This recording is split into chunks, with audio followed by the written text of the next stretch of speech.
Toliau šiandien mes turime svečiuose menininkę iš Lenkijos, kuri yra ir Vilniaus keramikos bienalės alchemija svečias. Tai yra Monika Patuszyńska.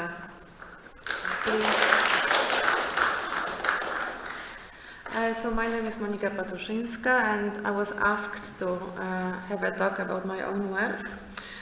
So I will tell you a little bit about my way and how it happened, how I got to the place where I am now. And because it's gonna be translated, so I decided that there will be more pictures than words, just to make it somehow easier and more, practical. Tai galima išversti, esu Monika Patuszyńska ir norėčiau jums parodyti savo darbą. Galvodama apie tai, kad mano kalba bus verčiama, nusprendžiau mažiau kalbėti ir daugiau rodyti darbų. So here are the tools I'm using, usually when I work, my main tools. Čia jūs matote mano pagrindinius įrankius. And I started as a designer.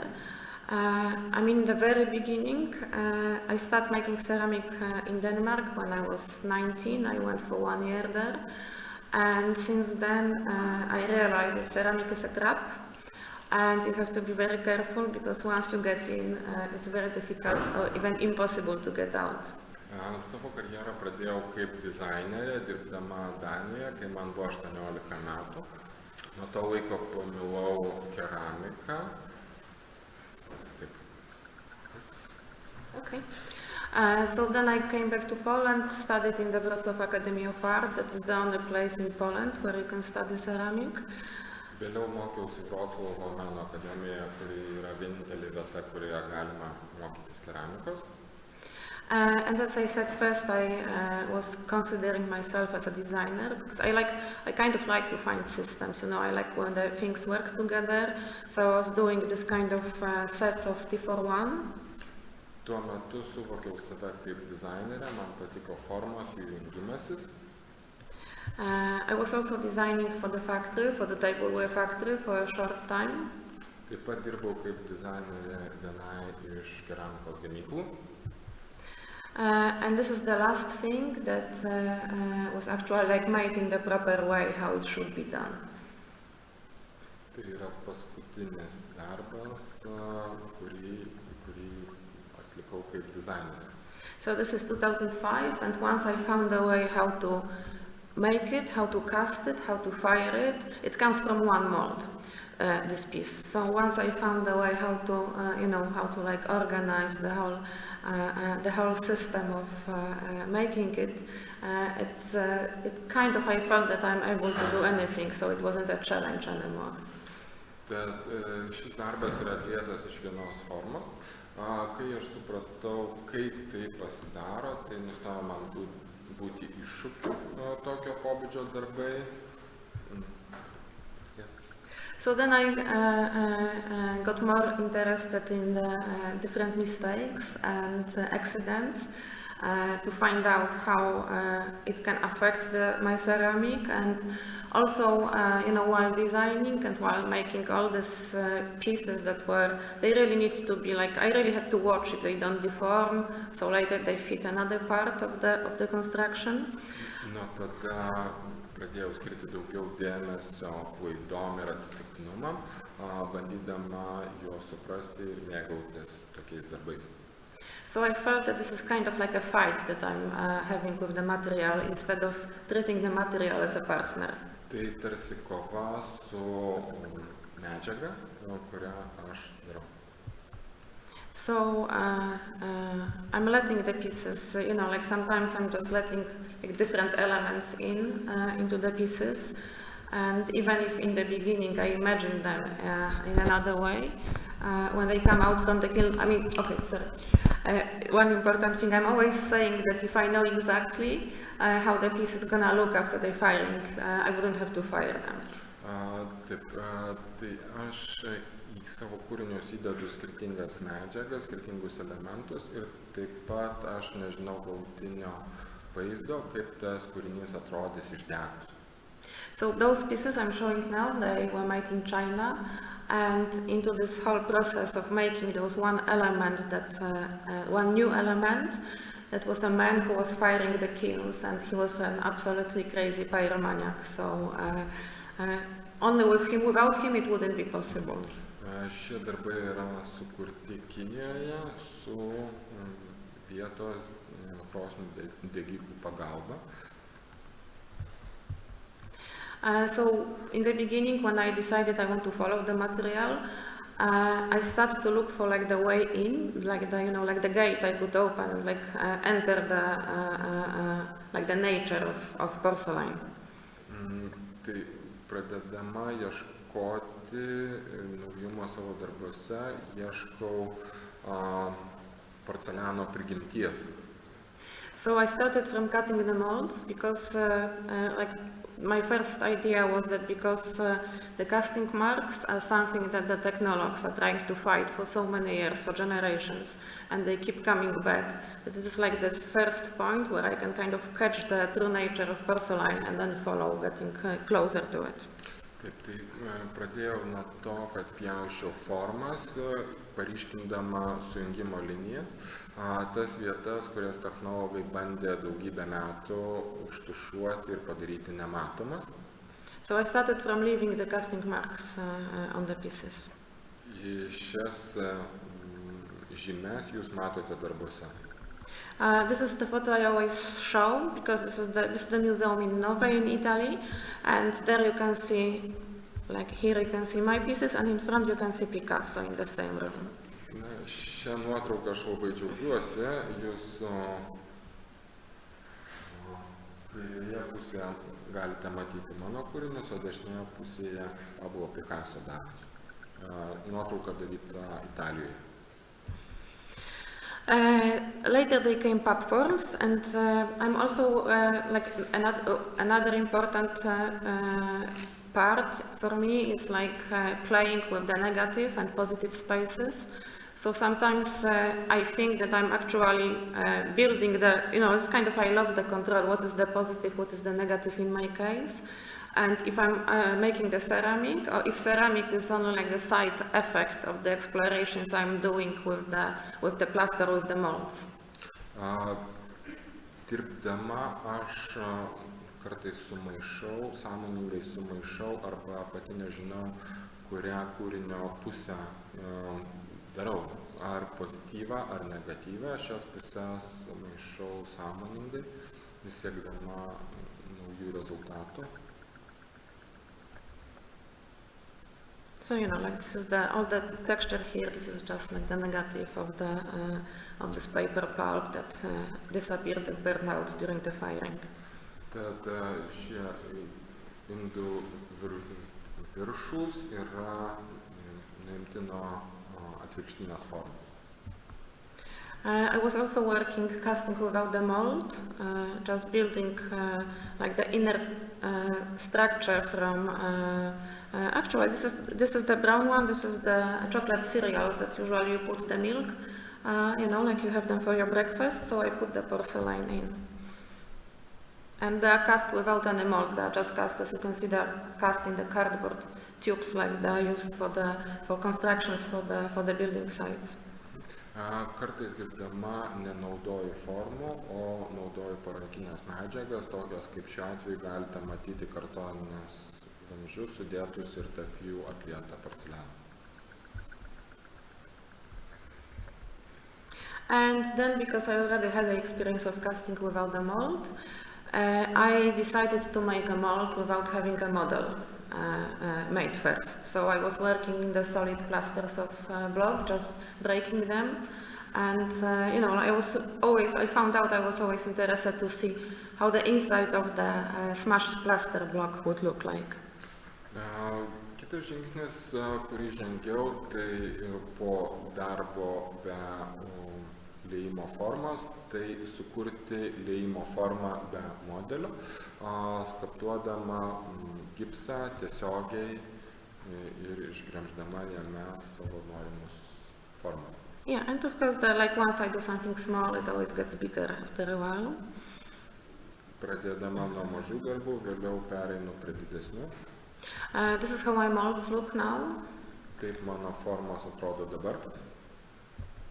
And this is how the inside, if you ever wondered how the inside of the smashed plaster block looks like, voila.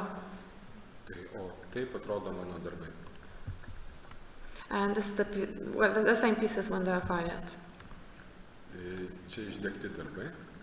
So what is also very important for me now is not only follow the porcelain, but also follow the plaster, because this is like the main medium I'm actually creating in.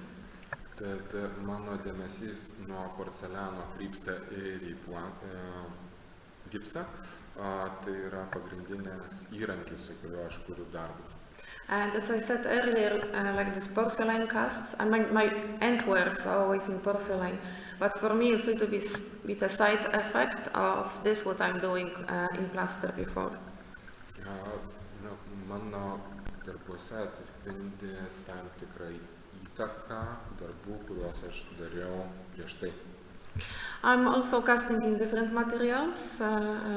Sometimes I'm doing for myself this fun days when I'm just building molds of anything I can really find.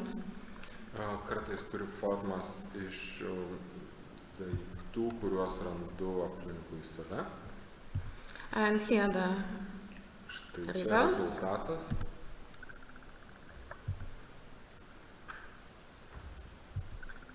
And I was also casting in the volcanic sand on Bali Island.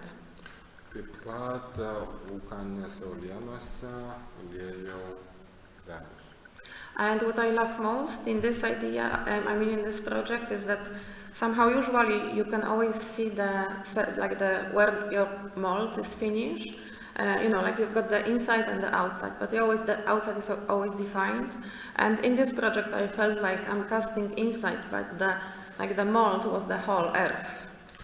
Tad nuostabiausias dalykas, kad nemačiau pilnos apimties savo liejimo formos, kas įprastai būna. And very lately I start casting in my own pieces, so I bisque them and then I cast the inside. Again, I always want to see how the inside would look if it's outside. Dar vėliau pradėjau lieti savo pačios darbų vidų. So these are the results again.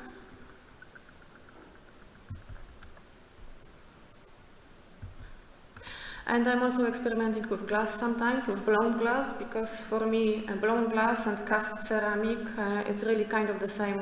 It's the same technique. It just, like glass have such different.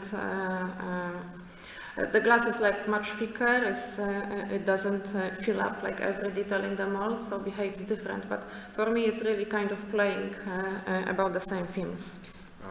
Taip pat mėgstu dirbti su pūstu stiklu. Mano nuomonė, tai yra labai panaši medžiaga į porcelianą arba naudojama panaši formavimo technika. So like these two pieces, this is cast in porcelain and this is blown in glass. Exactly the same mold was used for it. Tai matote raudoną stiklą ir juodą porcelianą, kurie buvo porcelianas atlietas iš formos, o stiklas įpūstas į tą pačią formą. And another thing that I find really beautiful when making glass is that for glass there's always like a group of people that needs to be involved. It's always a group work. And I haven't realized it before. I haven't even realized while making it. First when I start checking looking through the pictures I did when making it, and then I noticed like how many hands, how many foot, how many people are involved just to make one piece. Because I'm like all of us who make ceramic, we are rather used to sit alone in our studios and develop our projects alone. Nuostabus dalykas, dirbant su stiklu, yra tai, kad tai yra grupinis darbas. Tik kuriant galima suprasti, kiek daug žmonių turi būti įtraukta į tokį darbą. Tuo tarpu, dirbdami su formomis ar su keramika, mes esame įpratę dirbti vieni.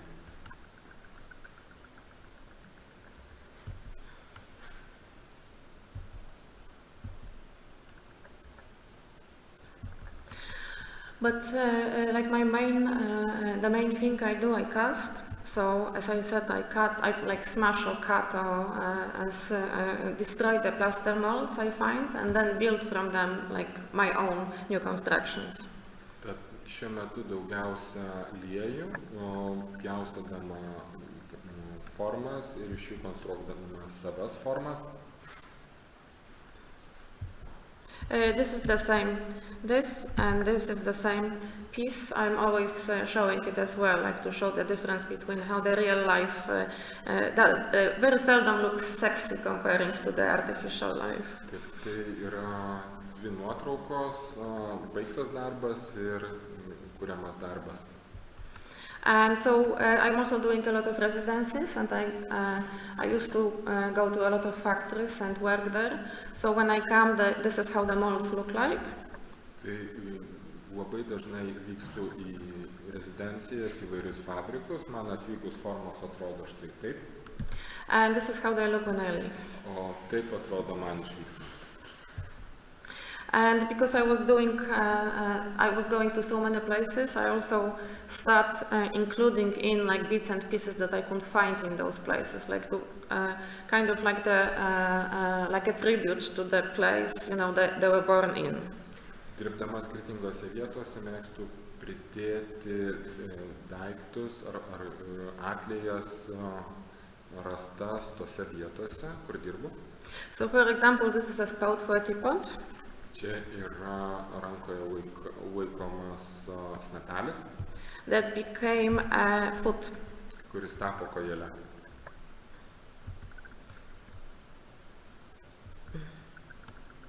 Another pieces from the same factory. Tie patys darbai sukurti toj pačioje gamykloje.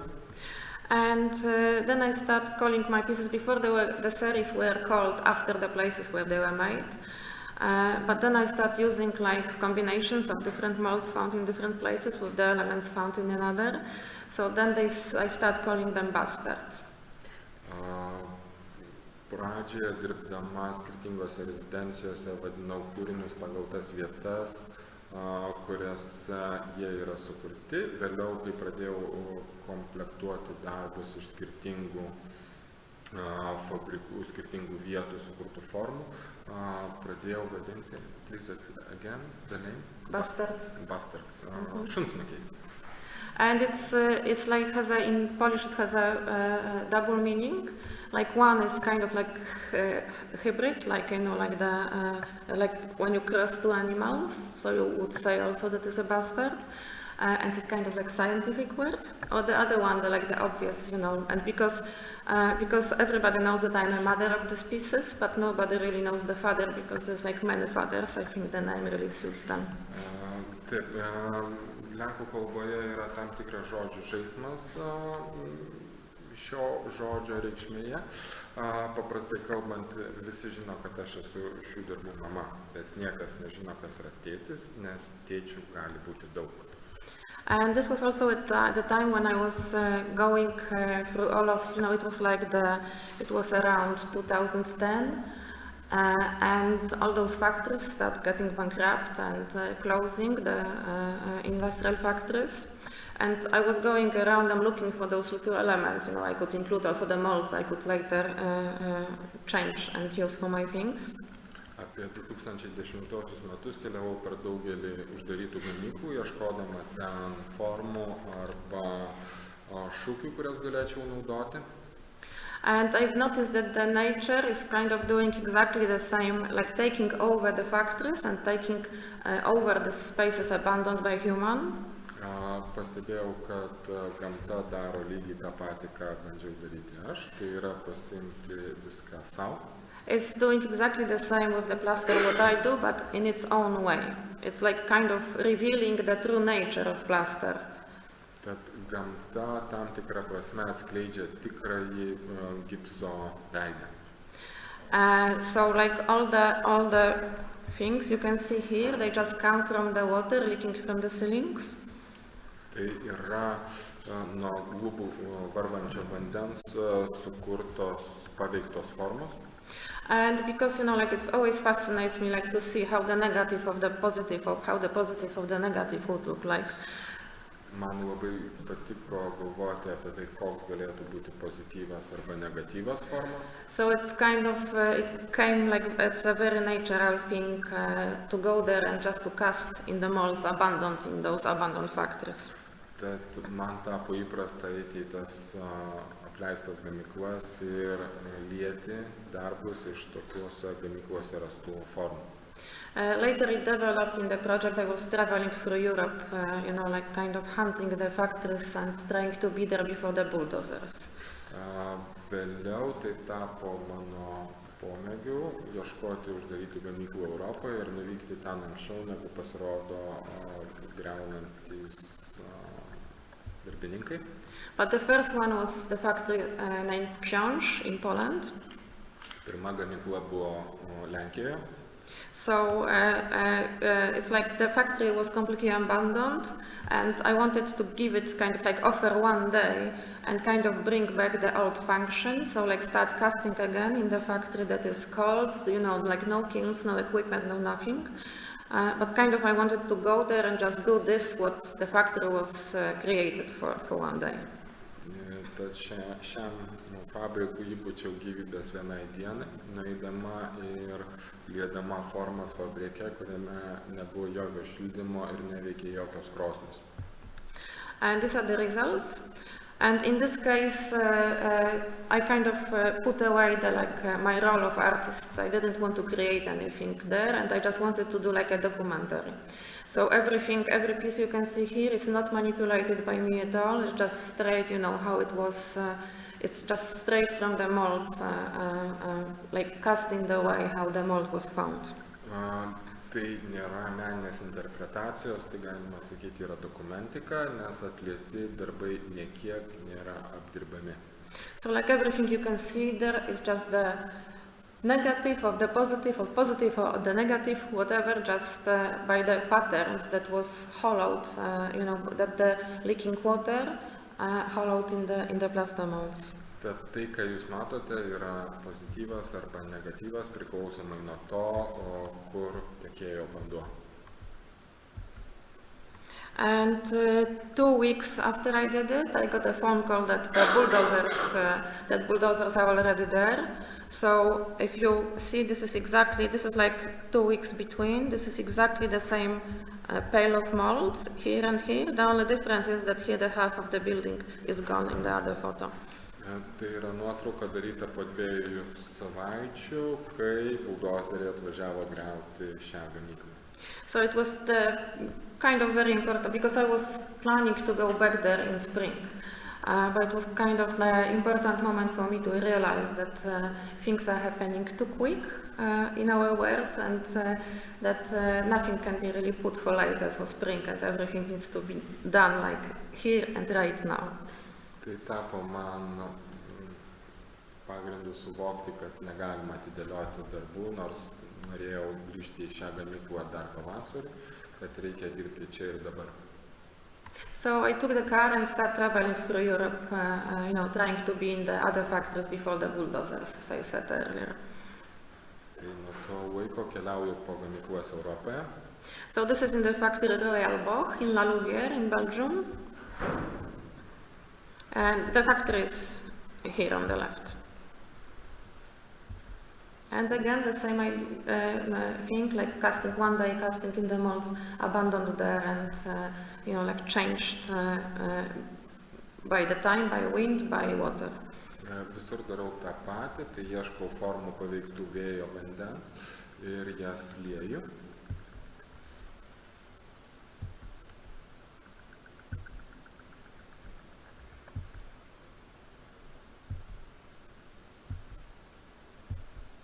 And the last in 3 was the factory Spout in Stoke-on-Trent in Great Britain. Paskutinis mano aplankyta gamykla Stoke-on-Trent vietovėje. And the thing that I've noticed in Spout, because the molds there were really old, and they were kept the rooms, the buildings were kept dry, so there was no water, not so much water leaking through the ceilings. But what happened there was like a lot of dust, like the dust deposits in all the molds. Kitaip negu daugelį kitų vietų, stogai nebuvo sugriuvę šioje gamykloje ir nebuvo vandens žymių, bet užtat buvo labai daug dulkių. So I started to cast with the molds with the dust in, and then I realized that the dust actually has like a very similar, it's very similar to the glaze, to the ceramic glaze. Supratau, kad dulkės yra labai panašios į keramikos glazūras. And well, yeah. So I started later. I'm telling about it now because it will develop in the next few slides. So the project, the factory project, was called Bastards and Orphans, and had a few shows in different places. That was also a kind of important experience for me to show the same show in very different places, in the commercial gallery, in the gallery that was showing on like art projects, and in the design center, because I've noticed that exactly the same set of objects in different spaces, depending also of the spectators who come, that they completely change the way, they're like about completely different things depending on the place I show them. Šios darbus rodžiau daugelį skirtingų vietų ir kiekvieną kartą jie atrodo vis kitaip, nes jų tai kaip jie atrodo, takoja vieta ir lankytojai. And I also really like the idea of changing the context of one thing, one object, whatever, the piece of paper put in the different context will have a completely different meaning. It can be a rubbish, it can be an important, thing to write something down. It will be still exactly the same sheet of paper, just depending on the situation. It will completely change the way how we see it. Kad ir paėmus popieriaus lapą, keičiant jo kontekstą, galite gauti šiukšlę arba lapą, ant kurio galėsite rašyti. So now when I'm having some kind, like bigger project, like the exhibitions that are like bigger projects, I always try to show them in very different places, also for myself to learn about, what the exhibition is about in the end. Rodydama darbus skirtingose vietose, man svarbu pačiai suvokti, apie ką tie darbai yra. Because except of saying that if I knew what the work is going to be after firing, I wouldn't have to fire it. I also always say that if I knew exactly what the exhibition is going to be like, I wouldn't have to do it. Kaip ir sakydama, kad jeigu žinočiau, kaip darbas atrodys išdegtas, jo nedegčiau, lygiai taip pat sakau, kad jei žinočiau, kaip paroda atrodys, ją išeksponavus, jos nedaryčiau. So kind of for me the exhibitions are also like kind of a part of the process of developing the work. Tad paroda man yra darbo proceso dalis. Later I visited some other factories, so I had, I was in a lot of places in Europe in that year. Buvau daugelyje vietų Europoje. And I started focusing on the dust that I just told you before. And what I found really amazing, that this is like the only way that I know that you can kind of reverse the time. Because normally we are used that things get only more dirty, or that they are more disturbed, they are more destroyed, they're like more damaged. Tad susikoncentravau į dulkes, ieškodama darbų, kurie nebūtų sugadinti. But if you start casting in the molds that are like full of dust that was accumulated there for years, every new cast you do, it's actually like bringing the first piece back. Liejant iš formų, kurios yra dulkinos, jūs tarsi gaunate atvirkštinį skaičiavimą, rodantį, kaip ta forma turėtų atrodyti iš tiesų.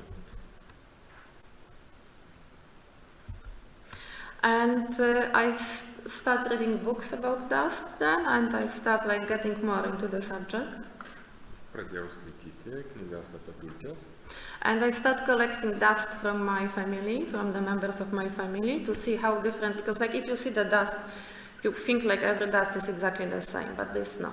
Like the dust, even in the same room, the dust on like higher shelves or on the floor will be completely different because it's like, it's like different weight.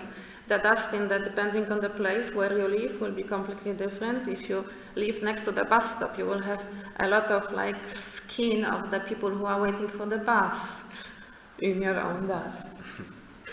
Tad patyriau, kad rinkdama skirtingas dulkes, patyriau, kad dulkes skirtingose vietose išties pasižymė.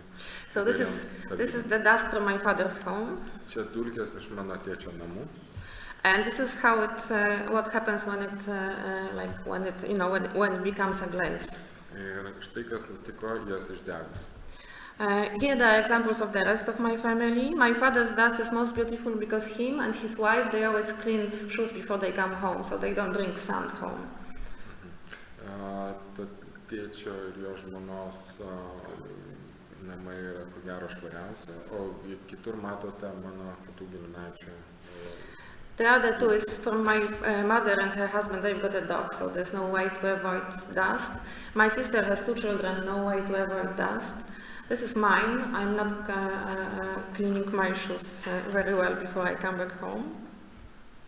And the last one belongs to my friend who's got a motorcycle, and he collects a lot of metal parts all around and then just keeps them home. So all the black you can see here, it's really from the, from the oxides that are combined into his dust.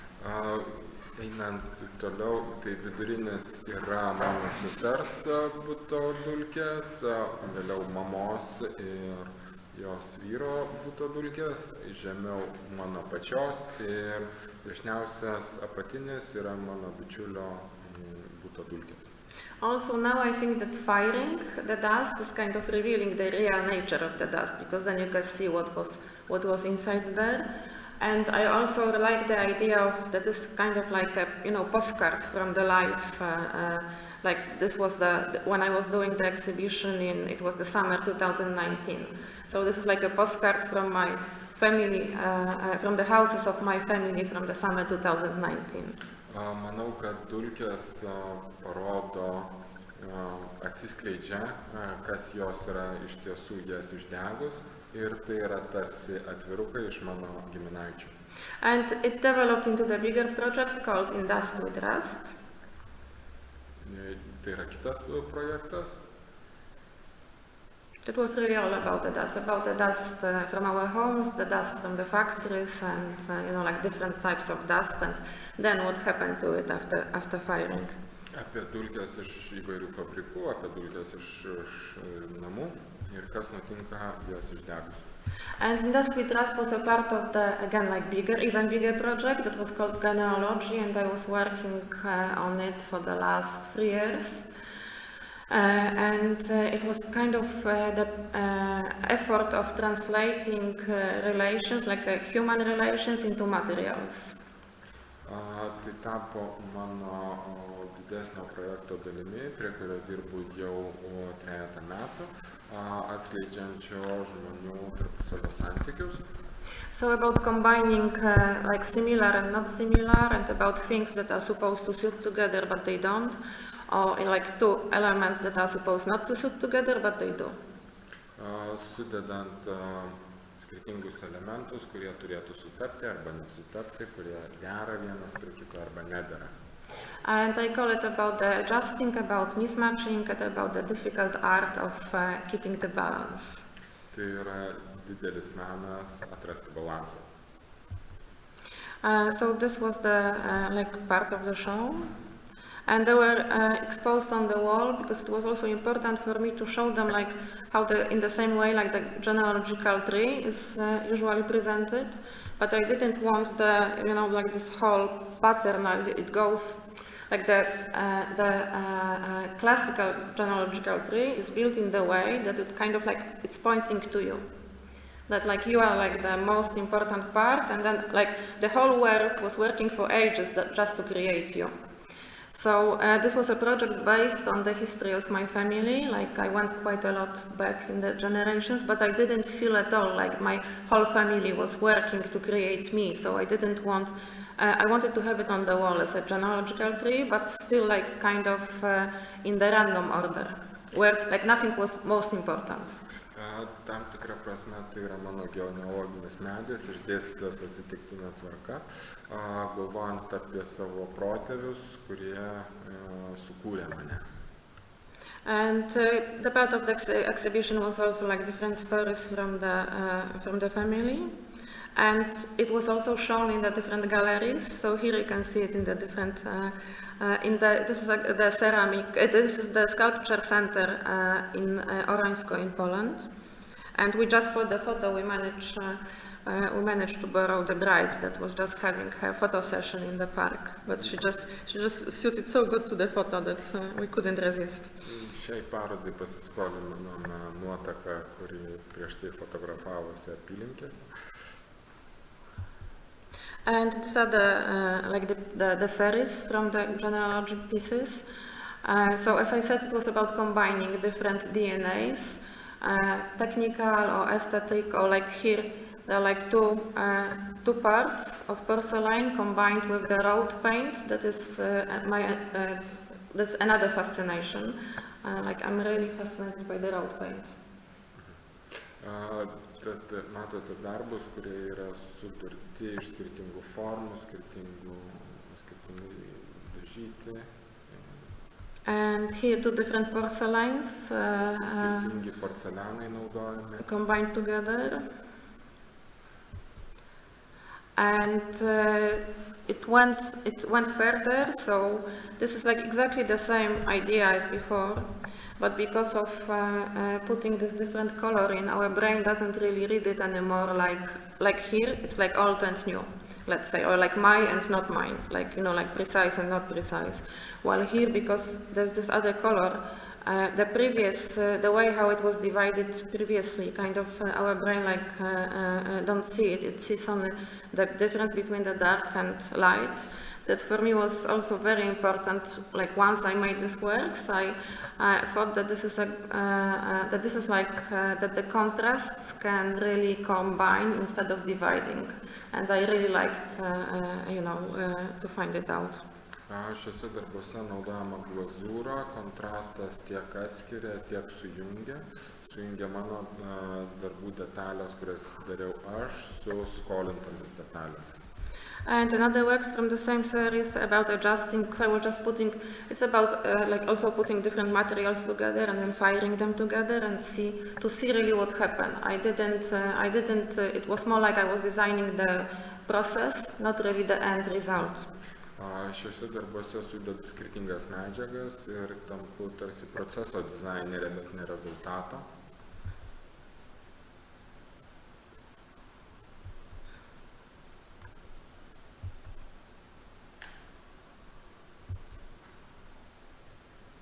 Those two pieces from this series you can see in the exhibition in the bienalė when you go there.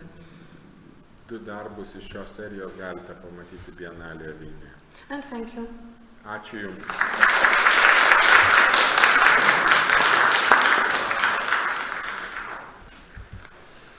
Ačiū labai Monikai.